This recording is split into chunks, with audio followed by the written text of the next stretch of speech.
सबसे पहले तो मैं आप लोगों से माफी मांगना चाहती हूँ। आप लोगों को खामखा मेरी तरफ से तकलीफ उठानी पड़ी। मेरा आप लोगों को तकलीफ पहुंचाने का मकसद हरगिज़ नहीं था। लेकिन सच बात तो ये कि मेरे पास इसके अलावा और कोई चारा नहीं था।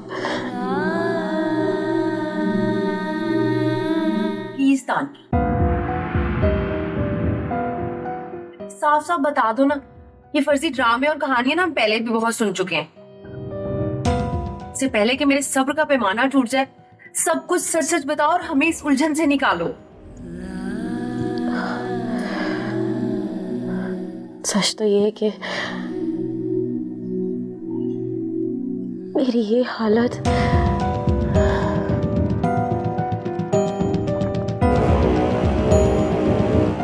ये है।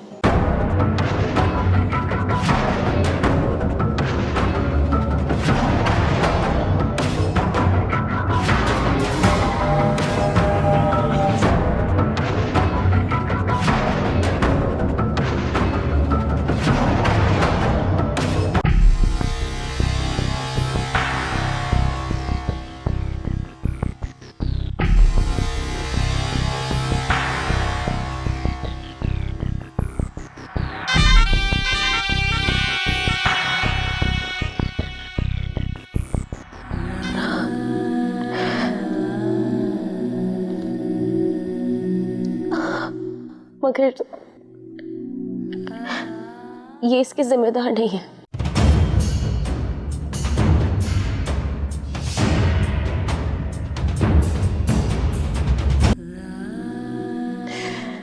ये सब कुछ महविश के शौहर का किया धरा है। महविश के शौहर का? लेकिन उसने ऐसा क्यों किया? आपको याद है मैंने आपको एक दरिंदे की बात बताई थी,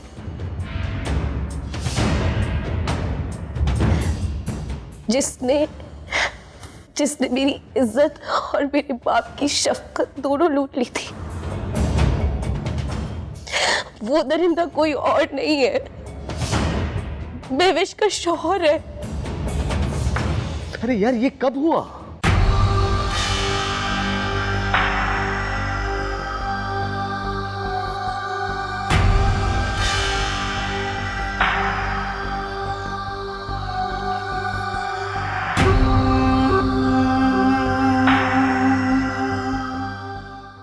पता नहीं, शायद बुरे वक्त में। लेकिन कैसे और क्यों? महविश का शौहर बैरूने मुल्क कारोबार के लिए गया हुआ है। मैं जब महविश से मिलने उसके घर गई तो अचानक वो मेरे सामने आ गया। उसने मुझे देखा और मैंने उसे। तो वो तो सटपटा गया होगा। जैसे ही उसने मुझे देखा उसके होश उड़ गए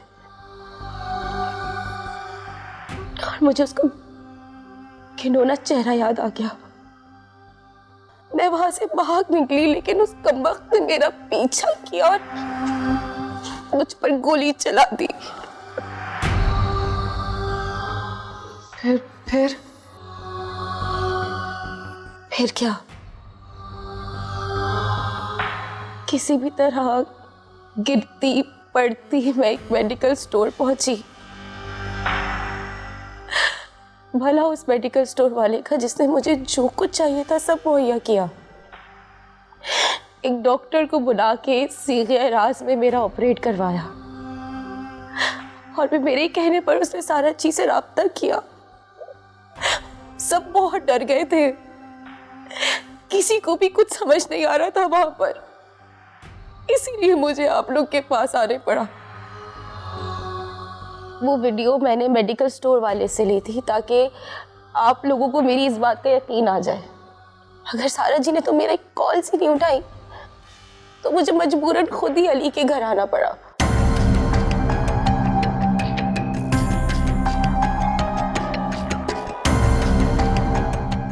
तुम अली को कैसे जानती हो? आप सब मेरी और इनकी हकीकत से भी आशना नहीं है। शायद आप भी भूल चुके होंगे अब तक। मेरा और अली साहब का बहुत पुराना रिश्ता है।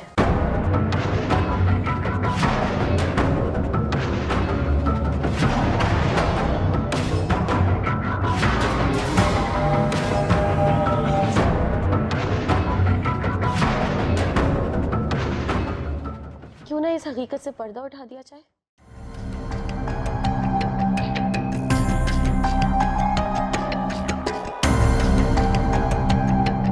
बकवास बंद करो अपनी।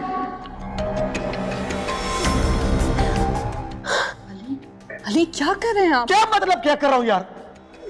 ये कुछ भी बोलती जाएगी और तुम लोग बुत बन के इसकी बात पर यकीन करोगे। तुम अकल नाम की कोई चीज है? अली, मेरे ख्याल से तो तानिया ने अभी तक ऐसी कोई बात नहीं की है जो इनलॉजिकल। यार होश में आओ तुम सब। ये कह रही है मेरा इससे पुराना रिश्ता है और तुम सबको ये बात अजीब नहीं लग रही है? मेरी जान, एल्स मुझे सबसे ज्यादा हैरत तुम पर हो रही है। तुम इसकी बात पे यकीन कर रही हो। अली, हम अभी सिर्फ उसकी बात सुन रहे हैं, मानी नहीं है किसी ने। हमारा भी वही रिएक्शन था और मैं तो ये सोच रही थी कि क्या सोच रही थी? हाँ, अब क्या सोच रही हो? हाँ, ये कि मैं इस तरह क्यों रिएक्ट कर रहा हूं, ये सब सच है? अली साहब,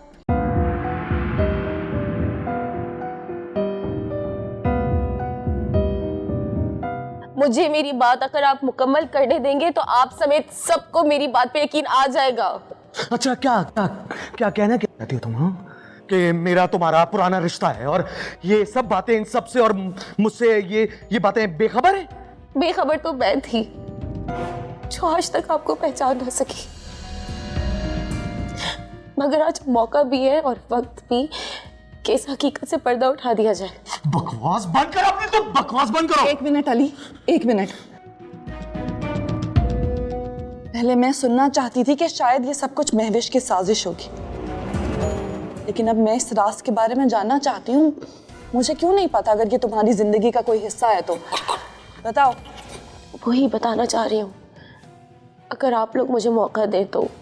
तुम्हें मौका भी मिलेगा और हम सुनेंगे भी, लेकिन अगर तुम्हारी कोई बात झूठ हुई तो फिर जो सजा देनी है आप लोग मुझे दे सकते हैं। फिर अगर मेरी किसी भी बात पे जरा सी भी सच्चाई निकली तो जो मैं कहूंगी वो आप लोग को करना पड़ेगा। अरे बकवास बंद करो। मंजूर है अली, मंजूर है। लीना,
पागल हो गई? कहां जा रही हो तुम? और वो लड़के कौन थे जो इस तरह तुम्हारे पीछे? आवारा कुत्ते और मैं गोश्त का एक टुकड़ा। कुत्ता बहुत वफादार जानवर होता है। इस तरह के घटिया दरिंदों को कुत्ते से मत मिलाओ, कुत्ते की तौहीन हो रही है। पता नहीं साहब, सिर्फ इतना पता है कि ये दुनिया सिर्फ पैसे वालों की है। गरीबी तो तौहीन का दूसरा नाम है। देखो ऐसे कुछ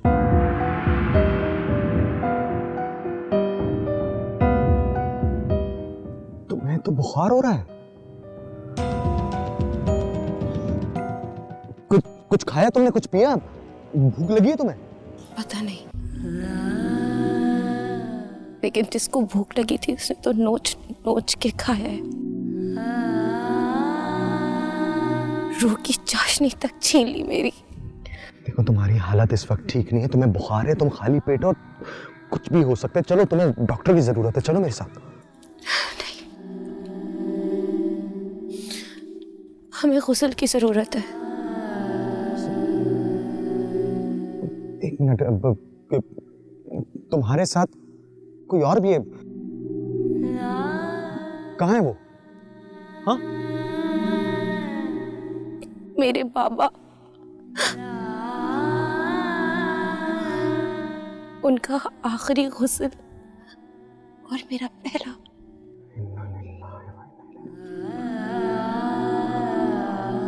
देखो तुम्हारी हालत ऐसी नहीं है और मुझे ये कुछ भी नहीं समझ आ रहा है क्या हुआ है तुम्हारे साथ। आज पूरी तरह से बर्बाद हो गई मैं। मेरे बाबा, जिनका इस दुनिया में मेरा कोई और नहीं था, छोड़ के चले गए मुझे। और इस दुनिया ने जो मेरे साथ किया है, मैं उनके पास जाना चाहती हूँ। पागल हो गई हो? दिमाग खराब हो गया तुम्हारा? तुम्हारे साथ जो हुआ है, मैं तुम्हें यकीन दिलाता हूं कि मैं तुम्हारा साथ दूंगा और कोशिश करूंगा कि उसका अज़ाला हो। पहले मुझे ये बताओ कि तुम्हारे वालिद साहब की डेड बॉडी कहाँ है? अतिया हॉस्पिटल में। कोई उनको कंधा देने वाला नहीं है। तुम परेशान मत हो, मैंने कहा ना मैं तुम्हारा साथ दूंगा। तो मुझे तफसील बताओ क्या हुआ है।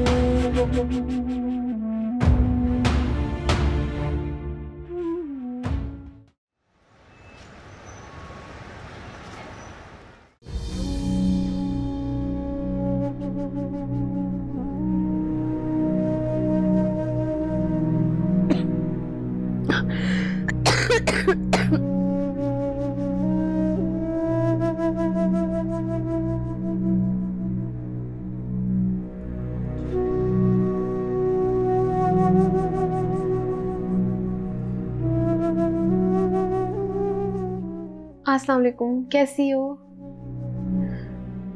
मैं यहाँ और आप? तुम यहाँ पर बिल्कुल सेहतमंद और महफूज हो, तुम्हें परेशान होने की ज़रूरत नहीं है। मैं सहर बानो, ये दारुल अमान है और जो साहब तुम्हें यहाँ छोड़ कर गए हैं, अच्छी खासी रकम दे कर गए हैं कि तुम्हारा ख़ास ख्याल रखा जाए। कौन सा? पता नहीं, बहुत अमीर से साहब थे, कह रहे थे कि तुम्हारे साथ कुछ बुरा हुआ है और ये कि तुम्हारे वालिद साहब भी अब इस दुनिया में नहीं रहे। अब्बा, अब्बा, अब्बा! एक मिनट, क्या हुआ? मेरे अब्बा की डेड बॉडी हॉस्पिटल में, मुझे उनको दफनाने का इंतजाम करना चाहिए। एक मिनट, सब्र करो। ये एक खत तुम्हारे नाम का था।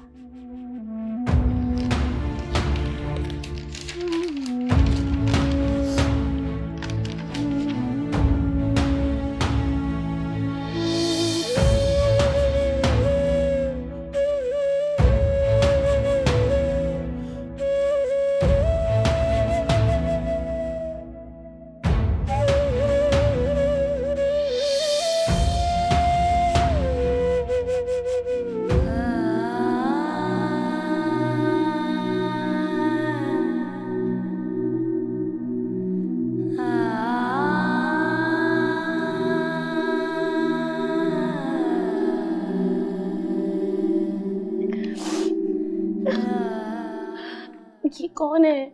पता नहीं, आपको हमारे हवाले किया, पैसे दिए और चले गए। कोई नाम, कोई पता, कुछ तो होगा। पता नहीं, उन्होंने अपना कोई मालूमात नहीं दी और अपना नाम बताने से भी मना किया है ताकि उनकी नेकी ज़ाया ना हो।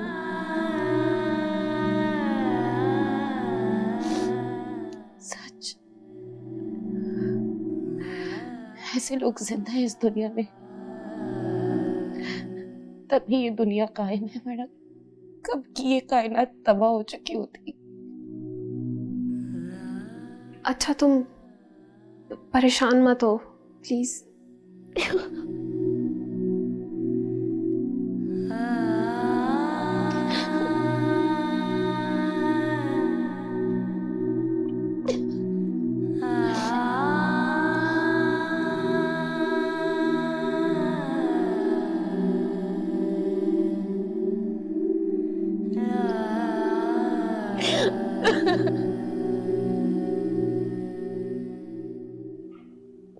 और इसी तरह ये एक फरिश्ता बनकर मेरी जिंदगी में आए।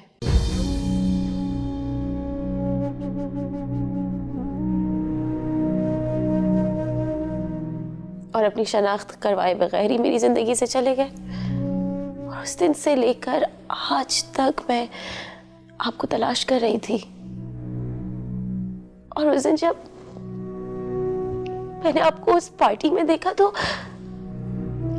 मुझे उसी इंसान होने का शायबा हुआ कि शायद आप वो ही हैं, क्योंकि मेरी हालत कुछ अजीब सी थी ना,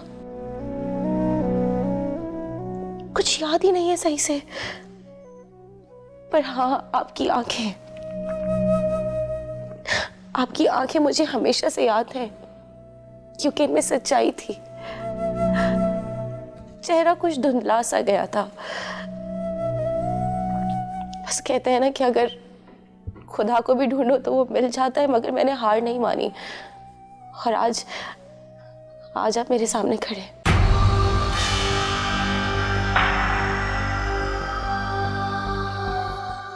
आप बिल्कुल सही कह रहे थे अली साहब कि आपको मेरी बात पर यकीन करना बहुत ही मुश्किल है। उस हालत में देखने के बाद मुझे एक मॉडल के रूप में पहचानना वाकई मुश्किल है।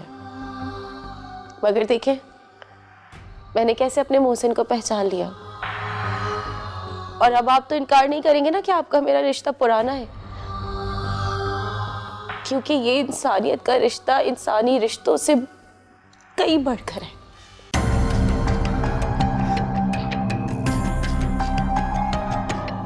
हाँ, वो मैं भूल गया था। यही तो आपकी अजमत है। आपने नेकी बिल्कुल वैसे ही की जैसे होनी चाहिए। यहाँ तो लोग नेकियां करके सोशल मीडिया पे अपने झंडे गाड़ना शुरू कर देते हैं, और आपने तो अपने मोहसिन होने का एहसास भी नहीं दिलाया। वो बस मैं